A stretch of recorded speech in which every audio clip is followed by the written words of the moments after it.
vocês devem ter me conhecido da palestra anterior da Maura, mas caso não pegou, faço parte da comissão. E eu sou mestrando do programa da entomologia.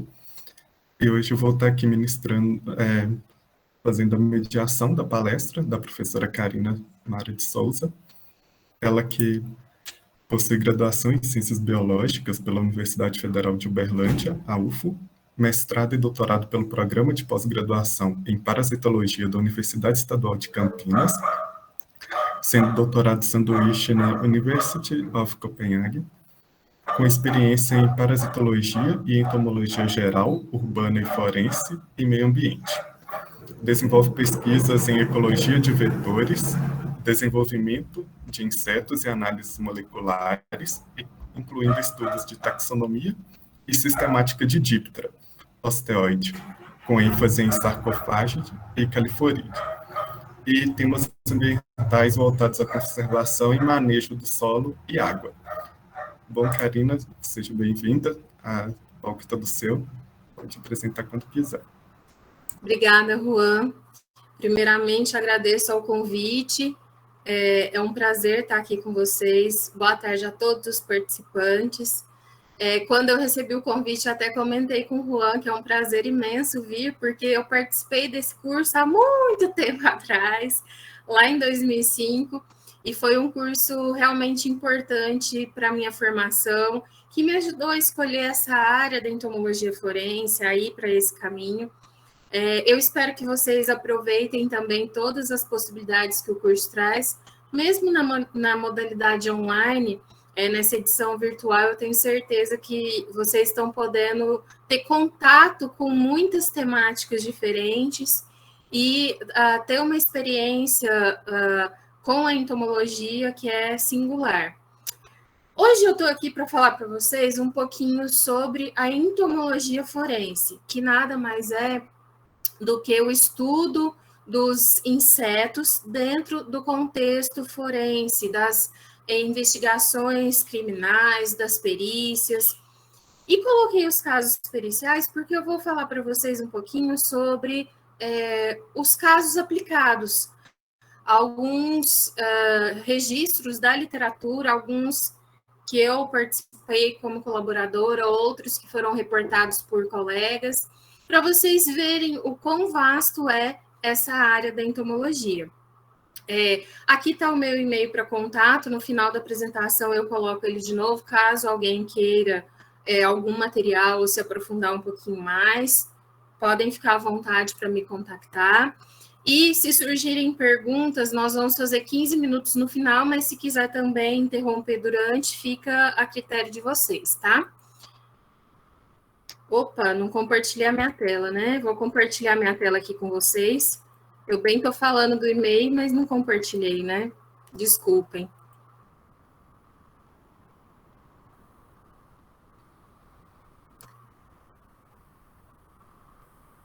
Aí todo mundo consegue ver a minha tela?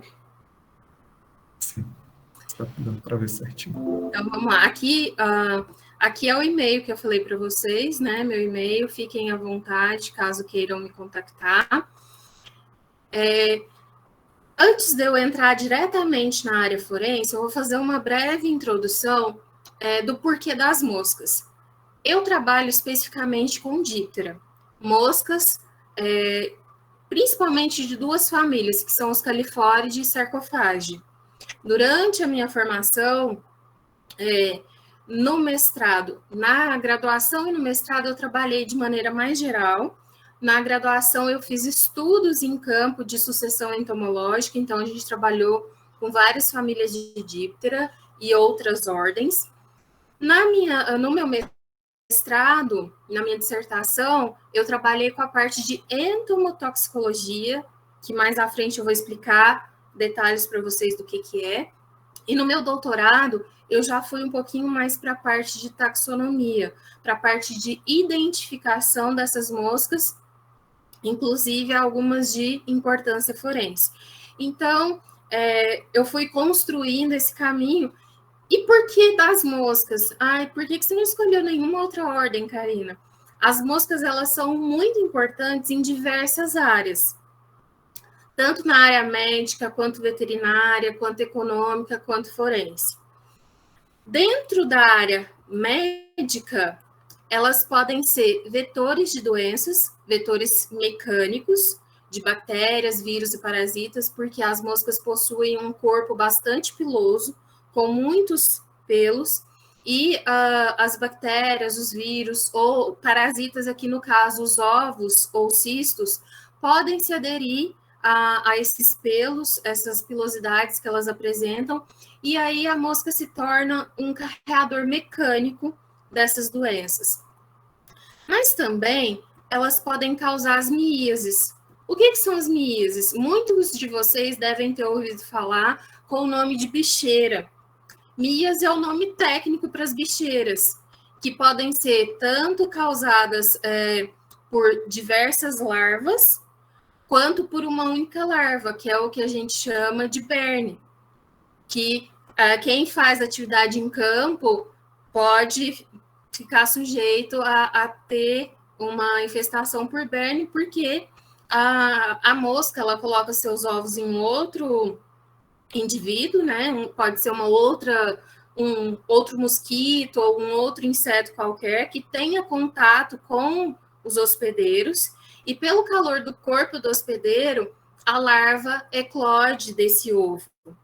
E aí ela penetra na pele, não precisa ter nenhuma ferida prévia. No caso das bicheiras, algumas não precisam ter ferida prévia, outras exigem uma ferida com tecido necrótico, purulento, e as larvas vão se alimentar daqueles tecidos. As miíases são um problema quando elas infestam feridas, podendo carregar bactérias e causar uma infecção secundária, por exemplo, ou mesmo a própria ação das larvas ali causar problemas tanto na área médica quanto veterinária e econômica, porque essas miíases podem ocorrer tanto no homem quanto em animais de criação.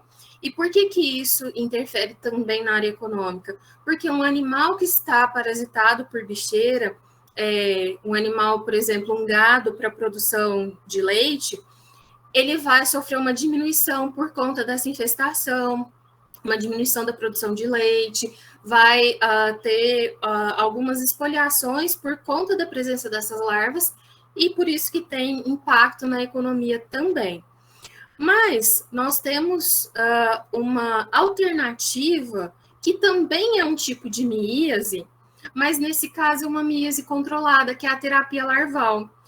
Nesse caso específico, as moscas são criadas em ambiente controlado e seus ovos são esterilizados, e as larvas que eclodem são utilizadas para fazer a limpeza de feridas. Feridas que têm difícil cicatrização e que com os recursos naturais, com os recursos tradicionais, elas não conseguiram ser tratadas. Então, já passou por toda a série de remédios, de antibióticos.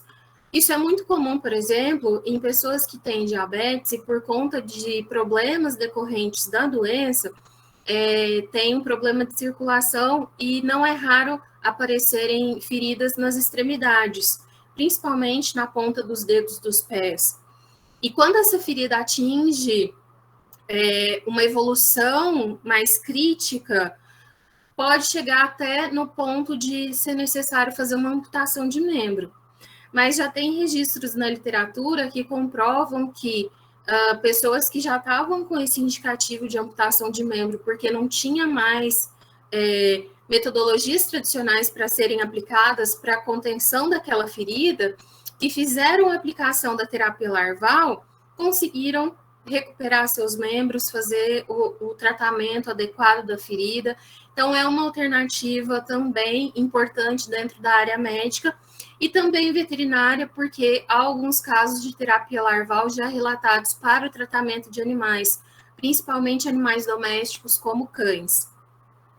E aí, o que a gente vai tratar mais profundamente hoje, que é a área forense, que as moscas que estão relacionadas a essa área, elas vão auxiliar em investigações no âmbito criminal ou civil.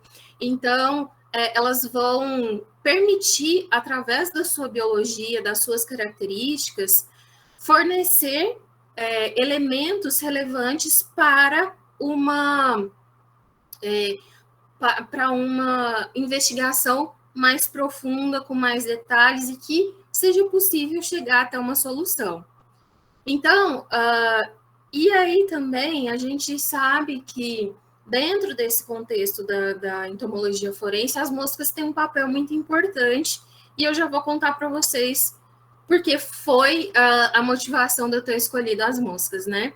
Só para a gente definir aqui, definir a definição é bom, né? Para a gente deixar clara a definição de entomologia forense, ela é a aplicação de informações sobre biologia, ecologia, distribuição geográfica de insetos, a fim de obter elementos relevantes para investigações criminais, civis ou contra o ambiente. A gente não pega informações só sobre a biologia. A biologia é um dos elementos mais importantes, mas aspectos ecológicos e distribuição geográfica também vão permitir que a gente extraia informações relevantes, por exemplo, de movimentação do cadáver. A morte se deu no local e o cadáver foi encontrado em outro, ou de tempo, quando aquela morte se deu, quando a gente tem espécies com ocorrência muito restritas. Por exemplo, nós temos espécies que só são encontradas em áreas assinantrópicas. O que é isso? Que não tem ação humana. Áreas que não foram modificadas pela ação do homem. Outras espécies, elas são sinantrópicas, eusinantrópicas, só ocorrem em área que foi modificada pelo homem. Então, isso também pode ser um indicativo para a gente. Então, se aquela espécie, aquela larva daquela espécie foi encontrada num corpo e a gente sabe que aquela mosca não ocorre lá, isso já traz informações de movimentação, de que a morte não ocorreu ali, ou se esse corpo é encontrado muito tempo depois, a gente consegue extrair muitas informações. Um pouquinho do histórico da entomologia forense, para a gente entender essa trajetória e chegar lá nos casos. O primeiro relato da entomologia forense é do século XIII, lá na China, em que um investigador, ele era um médico legista, foi chamado porque um camponês havia sido morto numa plantação de arroz, e ele foi chamado para tentar ali fazer a investigação e descobrir quem era o responsável, o autor daquele crime. Ele percebeu que esse camponês havia sido morto por um golpe de foice. Então, ele pediu para que todos os outros camponeses que trabalhavam ali naquele campo de arroz levassem seus instrumentos e colocassem no chão logo à frente deles.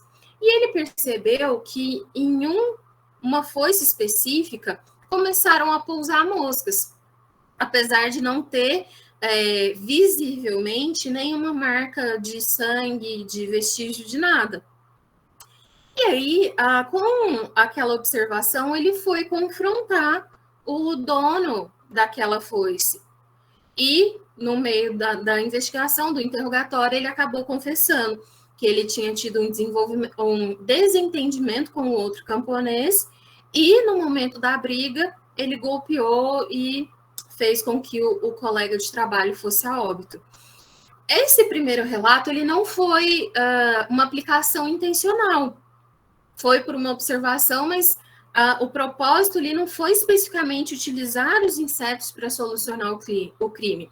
Essa primeira aplicação intencional, ela data de 1855, na França, em que o médico legista Bergeret, ele foi chamado para uma residência onde foi encontrado o corpo de uma criança, na verdade, já os restos mortais, que já estavam no estado de decomposição bastante avançado, mais ossos, e tinha a presença de pulpários de mosca. Pulpário é a casquinha que sobra da mosca depois que ela eclode, porque nós temos a fase de ovo, larva, que se divide em 3 estágios, L1, L2, L3, aí se forma a pupa, que seria o equivalente ao casulo de uma mariposa, de uma borboleta. Depois que passa o período de metamorfose, emerge o adulto. E aí sobra essa casquinha que é chamada de pulpário. Ele encontrou e aí ele foi analisar esse pulpário, porque a família que estava nessa casa, ela tinha se mudado recentemente e encontrou o corpo durante um processo de reforma da casa. E a investigação era para saber se eles estavam relacionados com aqueles restos mortais daquela criança ou se os antigos donos é que tinham relação, através da datação do tempo de morte, que eles fizeram estimativa pelos pulpários de tempo de desenvolvimento. E aí eles chegaram a essa conclusão de que os antigos donos é que tinham relação com aquele crime. E a partir daí, começaram a se desenvolver mais os estudos da entomologia forense. Um marco específico foi na medicina legal com o lançamento do livro A Fauna dos Cadáveres, por Menand, na França também, em que ele descrevia as ondas sucessionais. O que é isso? As etapas do processo de desenvolvimento, de decomposição, em que determinadas espécies de insetos, moscas e coleópteros, principalmente besouros, né, aparecem durante esse processo de decomposição. E aí ele descreveu isso lá na França. Aqui no Brasil, começou a se estudar também entomologia forense, mas havia uma necessidade de adequação dos parâmetros, porque a nossa constituição de clima, de vegetação, de diversidade de espécies é completamente diferente do que é encontrado lá na França. Lá tem estações muito bem definidas. Aqui não são as 4 estações naquela época, né, que eram bem definidas, agora muito menos, né? A gente tem uma divisão muito menos evidente nos tempos atuais. E aí começaram os estudos para ver quais seriam as ondas sucessionais aqui, quais espécies estariam associadas a cada período de decomposição. E isso começou com Edgar Roquette Pinto, no Rio de Janeiro, em 1908, que ele fez esse estudo para definir essas ondas sucessionais. Bem isso mesmo, quente, quente, quente, Caroline. Aqui a gente não tem o inverno com neve, primavera, as florzinhas, não. É quente, muito quente, extremamente quente. E então, depois de Roquette Pinto, houve o estudo de Oscar Freire na Bahia, em 1914. Esse aqui, muito mais enfocado aos coleópteros, que na maioria das vezes estão associados como predadores de espécies que utilizam diretamente o cadáver, a carcaça, e também que estão presentes nas fases finais de decomposição, porque eles vão atrás de tecidos como os tendões, a raspagem dos ossos, já de tecidos mais secos. Só que depois disso, houve um período em que a entomologia forense aqui no Brasil ficou um pouco parada, um pouco desacreditada, porque as pessoas tinham muito receio, principalmente os médicos legistas envolvidos nesse processo, muito receio, porque a gente tem uma concepção, né, a grande população, a grande massa, tem uma concepção de que a larva é suja, a mosca é suja, que existiam outras formas de se fazer essas observações, então ficou um tempo parado. E só retomaram os estudos em entomologia forense em 1987 com Monteiro Filho e Penereiro, que eles fizeram um estudo de decomposição com carcaça de suínos em São Paulo para ver esse processo de decomposição e as espécies associadas. E a partir daí aqui a entomologia forense retomou com mais estudos, com mais pesquisas aqui no Brasil. E uma coisa que ajudou bastante a nossa área, essa área de pesquisa forense, foram os seriados. Aqui eu trouxe o exemplo para vocês do CSI, que foi um dos primeiros a tratar dessa questão, que divulgou bastante a área da perícia, das investigações criminais. e trouxe também uma luz para a entomologia. Porque quem assistiu e viu lá das primeiras temporadas, esse aqui, que era o chefe dos peritos, que era o Grissom, ele era biólogo, inclusive aqui na sala dele a gente vê vários elementos, né, da entomologia. Então, ele, alguns episódios também trabalhou, inclusive, com a sucessão de porcos, mostrando as moscas. Só que, obviamente, por ser um seriado, ele tem um tempo restrito. As perícias não ocorrem exatamente no estalar de dedos, como aconteceu no episódio. Por exemplo, ele pegou uma mosca e só de olhar assim, ele já falou qual era a espécie. Na prática, não funciona assim. Então, teve o seu bônus de disseminar essa área, mas também teve o ônus, porque muita gente começou a criticar o procedimento, que às vezes é demorado, lento, mas é porque a realidade é completamente diferente. E isso não só dentro da entomologia, mas em várias áreas. Mas a gente não pode negar que foi bastante importante. E também o seriado ele tinha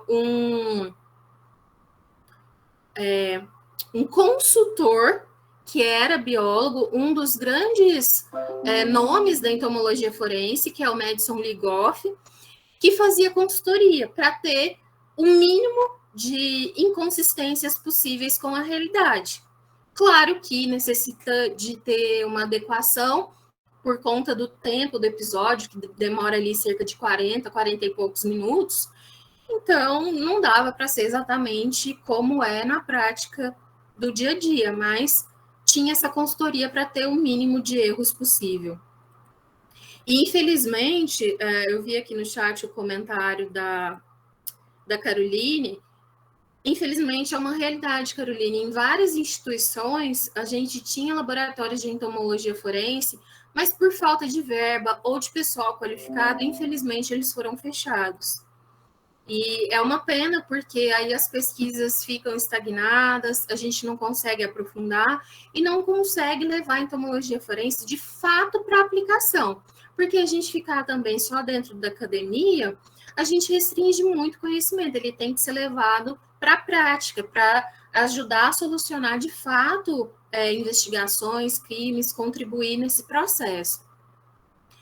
E dentro dessas espécies, nós temos categorias que são os principais, ou os mais importantes, são os necrófagos, porque eles utilizam diretamente o cadáver.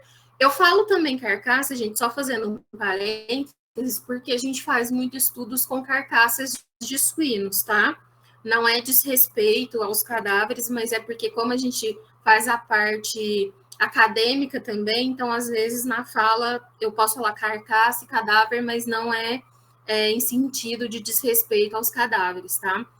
E aqui, nesses necrófagos, principalmente as moscas e os coleópteros são aqueles que vão se alimentar diretamente dos tecidos em decomposição. Já os onívoros, eles aparecem também associados ao processo de decomposição, mas são aqueles insetos que normalmente estão presentes para se alimentar dos necrófagos, ou as larvas que eles colocam dos ovos. Nós ainda temos as espécies parasitas ou predadoras, que vão utilizar aquela entomofauna para ter o seu próprio desenvolvimento, principalmente coleópteros, espécies que são chamadas acidentais, que são aquelas que podem ser encontradas associadas com o cadáver, mas elas não utilizam diretamente os tecidos em decomposição, nem as espécies que ali estão dentro daquele microapta. Elas só usam aquele espaço como extensão da sua área de vida e podem ser capturadas juntamente com aqueles insetos. E aí, por isso que as moscas são tão importantes e que a gente estuda. Eu fui para a área das moscas porque elas estão diretamente envolvidas com a decomposição dos corpos, dos cadáveres, das carcaças, e são as primeiras a chegarem. Então, por isso que foi o foco. A entomologia forense, a gente divide ela em 3 áreas na maneira clássica, que é a urbana, porque muitas vezes a gente fala em entomologia forense, as pessoas pensam só no cadáver, que é a área médico legal ou médico forense. Mas não, ela tem também a área urbana, em que são os insetos que vão afetar o homem em seu ambiente. Por exemplo, uma residência infestada por cupins, a pessoa compra, quando ela vai perceber, o madeiramento da casa está todo infestado por cupins e a casa está condenada. Quem vai se responsabilizar por aquele dano material, por aquele prejuízo?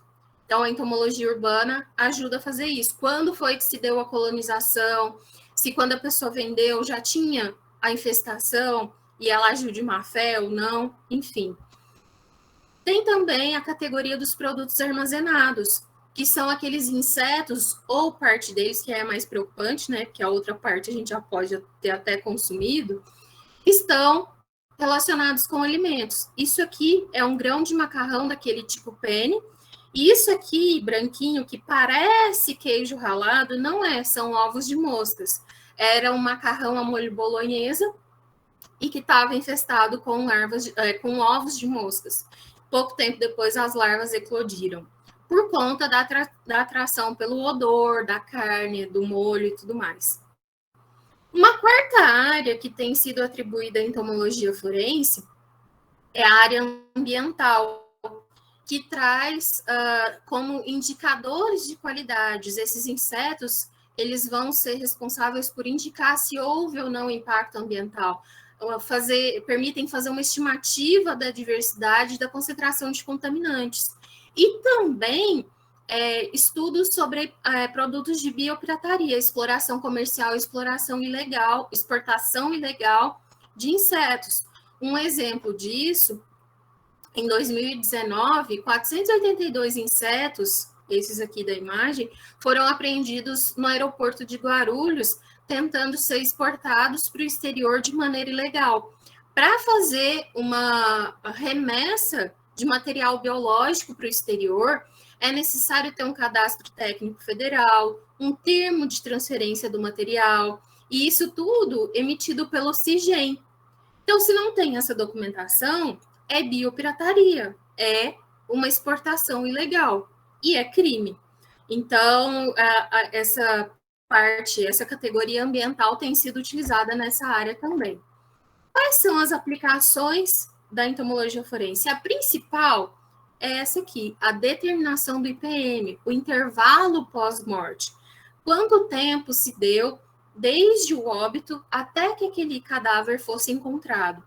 Mas também a gente pode ter a aplicação da entomologia forense para determinar o local, translocação do cadáver, que é aquela movimentação que eu falei para vocês, a morte se deu no ambiente, o corpo foi encontrado em outro, associação de suspeitos com o local, negligência a crianças e idosos, não se trata somente de cadáveres, mas também pessoas vivas, identificação da vítima, suspeitos de insetos, o modo ou causa da morte, por exemplo, a investigação de substâncias tóxicas, que é aquela parte que eu falei para vocês da entomotoxicologia, investigação da origem da contaminação alimentar, danos contra o patrimônio, origem de entorpecentes. Nesse caso, por exemplo, é aplicado bastante com a maconha, que é prensada, as folhas são prensadas e muitas vezes fragmentos de insetos que estavam ali no campo onde a planta estava sendo cultivada,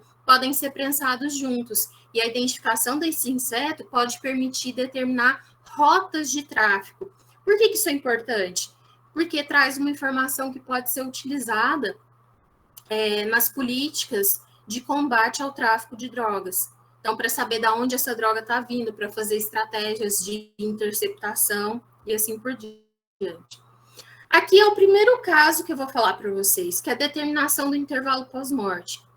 Esse caso aqui foi de um homem que foi encontrado na beira de uma estrada, numa parte gramada, e a cabeça, a região do crânio, apresentava uma decomposição mais avançada em comparação com o corpo.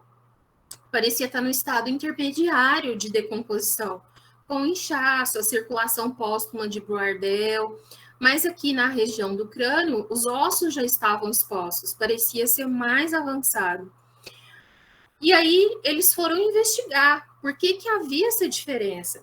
Eles observaram que na região do crânio, aqui, ó, não sei se vocês conseguem ver onde eu estou apontando, aqui tem 2 larvas de mosca, são larvas da família Sarcophagi, da espécie Pechia patonella intermutans, e eles pegaram essas larvas e fizeram a estimativa do tempo de morte, do IPM, a gente pode fazer isso através do peso da larva ou do comprimento, ou ainda em tabelas de desenvolvimento, através de equações como o graus dia acumulado ou graus hora acumulado.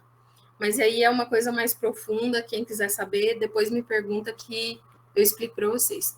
E aí, essas larvas foram identificadas com cerca de 36 a 40 horas, que era a indicação que o legista deu com base na região do tronco, do corpo, não da cabeça.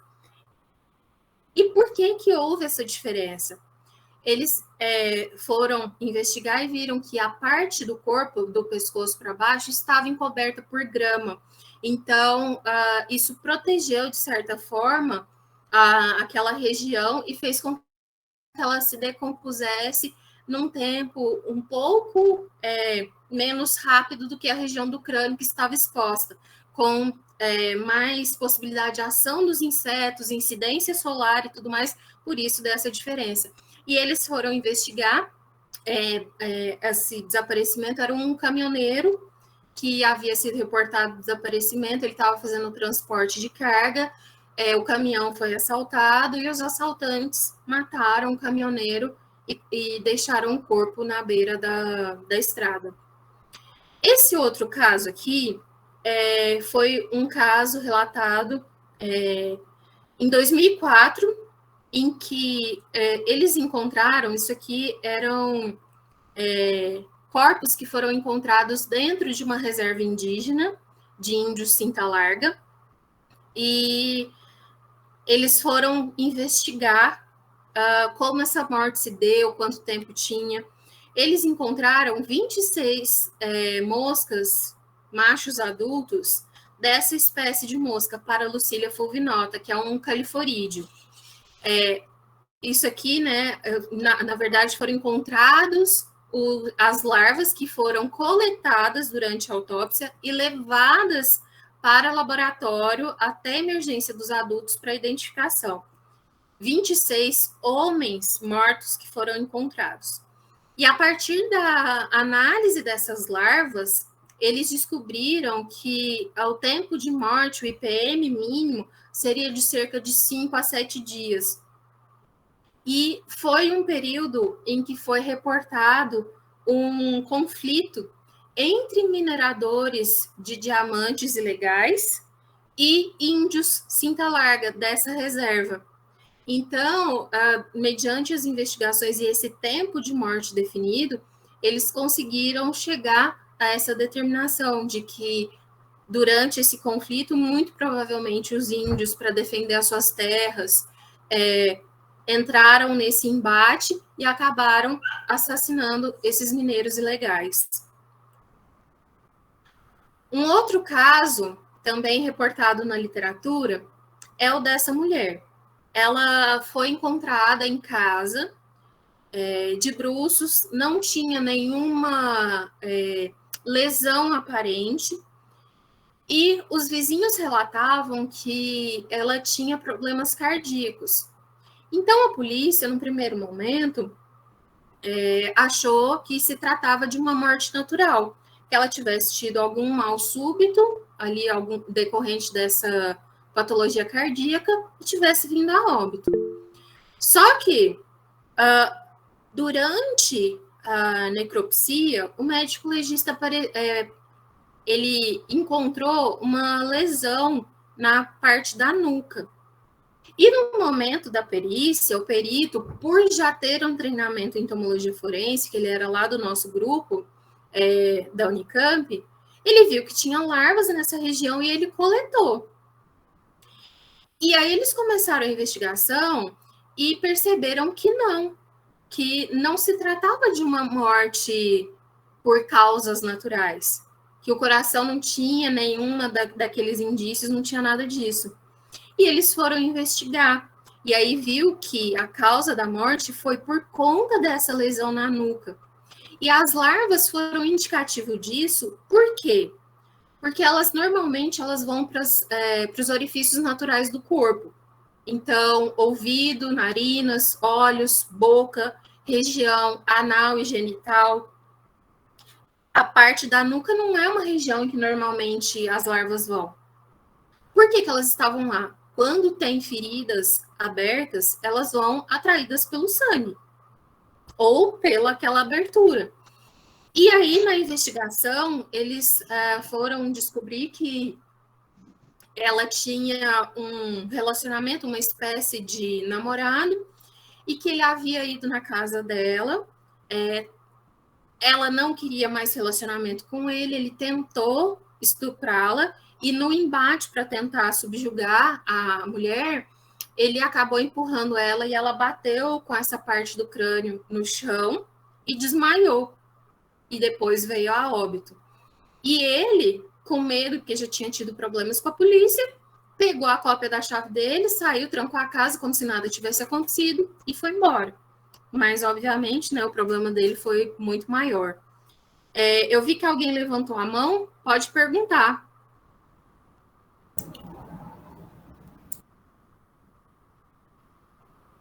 Não? Tinha sido a Ana Clara. Você quer perguntar alguma coisa, Ana Clara?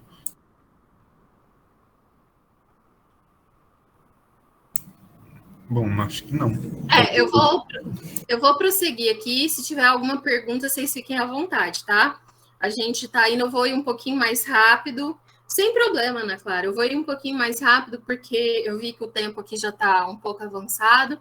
Mas se tiverem dúvidas, podem perguntar, tá? Esse outro caso aqui foi um caso de negligência que eu falei para vocês que também é possível acontecer.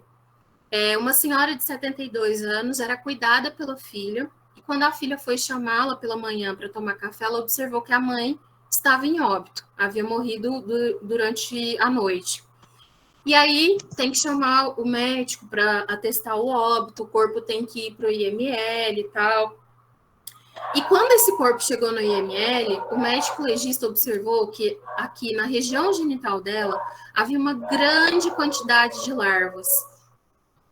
Só que a morte era morte de causa natural, com cerca de 8 horas entre o tempo do óbito até o momento da necropsia.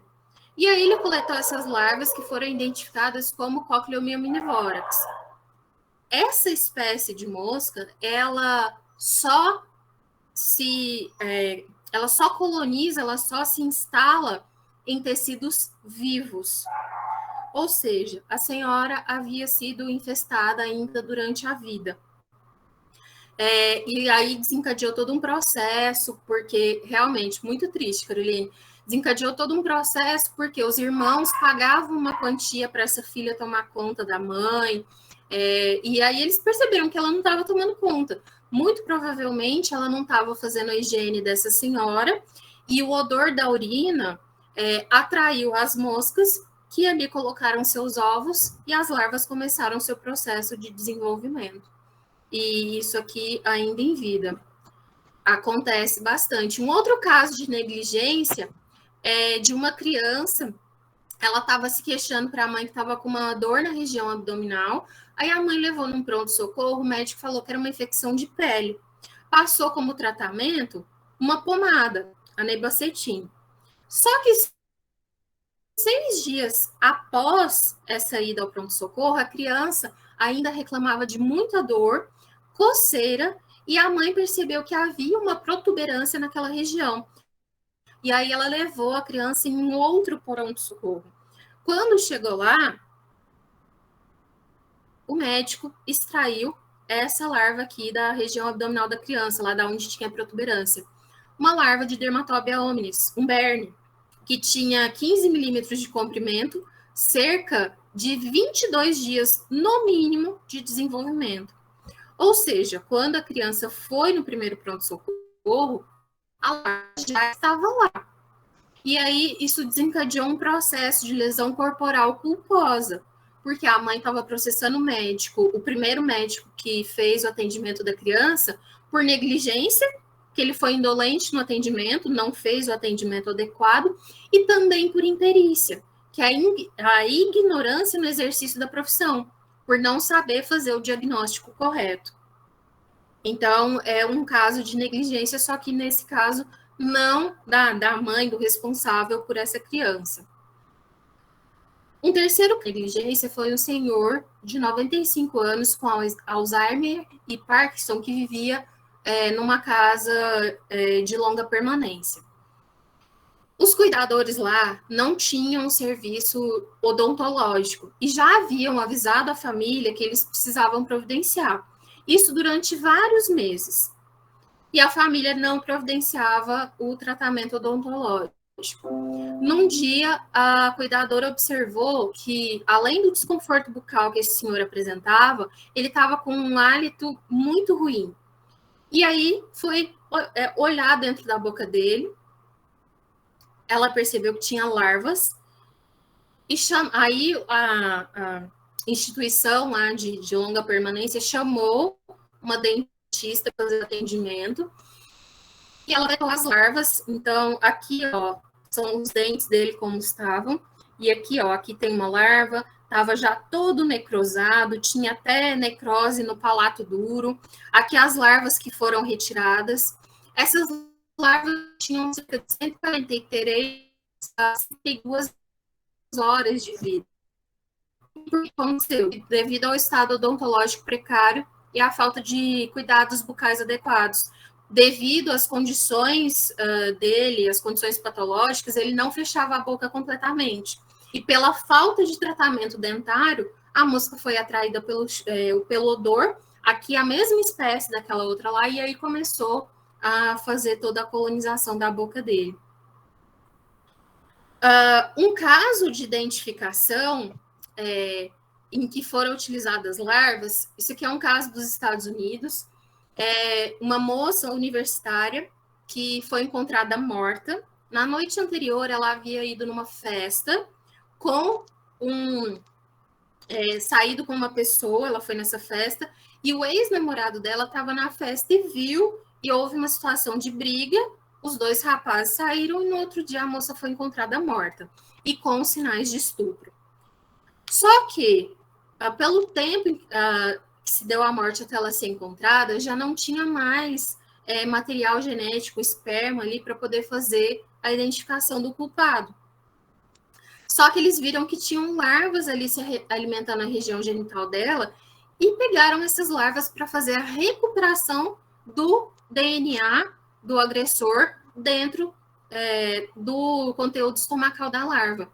E aí eles fizeram, através de um exame de PCR, eles colocaram os marcadores. Aqui, o marcador da vítima, porque obviamente ia encontrar o material genético da vítima, porque a larva estava se alimentando, e pegaram o DNA do suspeito 1 e do suspeito 2, que era o ex-namorado e o cara com quem ela tinha saído naquela noite. E fizeram também o sequenciamento do DNA que estava na larva. Obviamente, encontrou o material da vítima, porque ela estava se alimentando, e encontraram o material do suspeito 1, que era o ex-namorado. Diante dessa prova, ele não teve como negar, e aí aquele caso passional mais clássico que a gente infelizmente vê com bastante frequência, rapaz não aceitou o fim do relacionamento, e aquela famosa frase, né, se não é minha... só para mim. Então, acabou sendo a primeira vez que o DNA foi... Acho que tem um microfone aberto. Alguém quer fazer pergunta? Não, pelo amor de Deus, diga nada não. Você perguntou sobre ele. Ana Clara, mas eu acho que ela tá falando com alguém lá. Se ela não puder fechar, vocês puderem fechar, por favor. Prontinho. Não, obrigada, gente. Eu já estou quase acabando, tá, gente? Eu vou acelerar um pouquinho para eu não atrasar muito vocês. Foi a primeira vez que uma evidência entomológica de DNA foi aceita na corte americana para a condenação de um suspeito. A gente tem a investigação de substâncias tóxicas, aqui é aquela parte da entomotoxicologia que eu falei para vocês. Isso aqui foi um rapaz que foi encontrado morto num quarto de hotel, e ele já tinha larvas, essa aqui é a região do crânio, aqui a orelha, tá? E aqui a região pélvica, esse branco aqui também são larvas.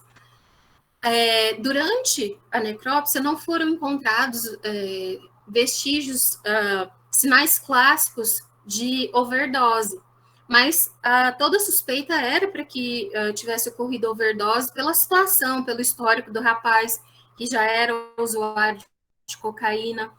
E aí, eles pegaram as larvas da região do crânio, principalmente próximo ali às narinas, e mandaram para o laboratório. A gente fez a aplicação da técnica de imunistoquímica e observou que essas larvas apresentavam na sua cutícula, que é essa área mais externa aqui, que está mais marrom, a presença do anticorpo para a cocaína, que é o antibenzoiloecognina.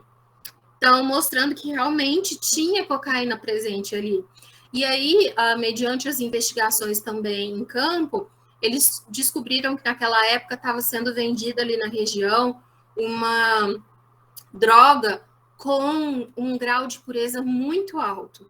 E o que aconteceu? O cara teve uma overdose tão fulminante que não houve tempo para que as características clássicas de overdose se fixassem no coração, no fígado, nos órgãos internos. Mas ficou comprovado através da análise da larva que sim, era uma intoxicação, uma overdose. E dentro da investigação da origem de contaminação alimentar, a gente tem, isso aqui foi um salgado, um pão de calabresa, que a moça comprou, isso aqui foi um caso de São Paulo, lá da capital. A moça comprou um salgado, quando chegou em casa para comer, ela abriu a embalagem e ela viu as larvas. Aqui. Já vou te responder, Caroline. E aí, essas larvas foram coletadas e, através da análise delas, dos ganchos bucais e dos espiráculos, que é essa região aqui, foi determinado que tinha 64 horas de desenvolvimento essa larva. E o comprovante, o cupom fiscal de compra dela mostrava que o tempo entre a análise da perícia e o tempo em que ela comprou era de 56 horas, indicando que a contaminação de fato se deu no local da venda e não na casa dela. Então, aí desencadeia todo um processo, porque vender alimento contaminado é crime e tudo mais. Caroline, sim, as drogas afetam os insetos. É porque eu passei um pouquinho rápido, eu me atrasei aqui um pouco, mas vocês podem ver que aqui, ó, as larvas têm todo um comportamento de agregação por conta do calor metabólico. E aqui na região da cabeça, onde a cocaína estava presente, elas não têm esse mesmo comportamento. Então, já muda o comportamento no local, mas também tempo de desenvolvimento. Com a cocaína, as larvas se desenvolvem mais rapidamente. Com algumas outras drogas, como, por exemplo, diazepam, as larvas retardam o seu tempo de desenvolvimento. Então, sim, determinadas drogas agem de maneira diferente no desenvolvimento das larvas e também no comportamento delas dentro da carcaça. O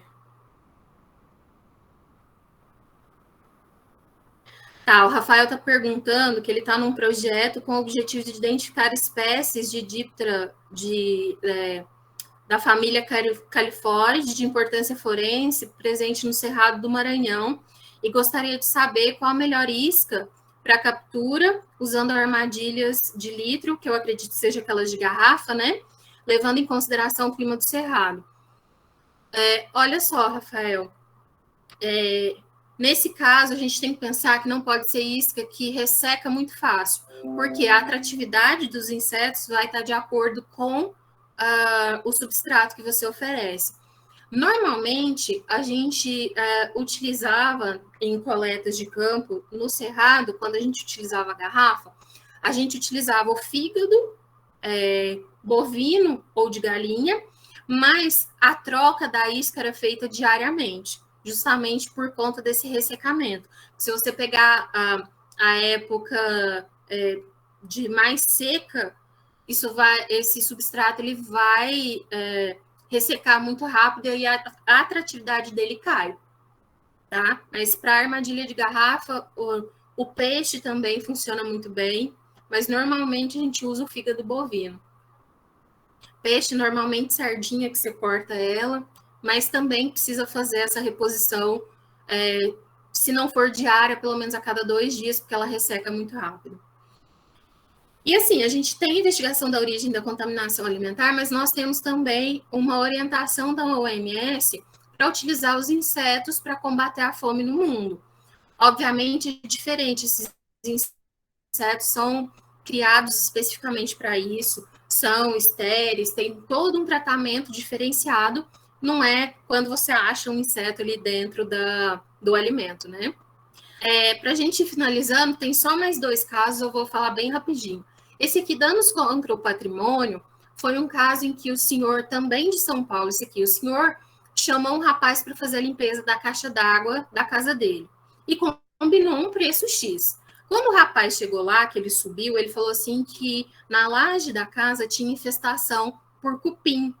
Falou assim, olha, se o senhor me pagar mais X, eu já faço a limpeza ali, tiro os cupins, para o senhor não ter problema de comprometimento depois do madeiramento da casa, nem nada. O senhor concordou, ele pagou, e aí ele desceu com isso aqui, falando que era o cupinzeiro que ele havia retirado, entregou para o senhor. Depois do serviço pronto, o senhor foi pesquisar e viu que o rapaz tinha cobrado um preço 2 vezes maior do que o que era cobrado no mercado. E aí ele ficou pensando, será que eu fui vítima de estelionato? Esse cara estava com esse cupinzeiro e falou que estava lá só para me tirar mais dinheiro? E aí ele foi à polícia, abriu um boletim, uma investigação, o cupinzeiro foi para a perícia para ser analisado, mediante análise pericial, determinou-se que se tratava do gênero Nasutitermes, não foi possível chegar até a espécie, mas através do gênero descobriu-se que era um cupim arborícola. Só que somente essas informações não eram suficientes para determinar o estelionato. A perita, nesse caso, indicou a necessidade de exames adicionais. O exame do local, para ver se a infestação realmente tinha sido controlada, como ele falou, né, o serviço que ele prometeu, se havia algum indicativo de que a mesma espécie estava lá, se tinha detalhes, assim, se tinha características de que havia infestação de cupim, porque o cara podia só ter levado o cupinzeiro e criado a situação. Então, não era possível, só com essa primeira análise pericial, determinar se houve ou não o crime.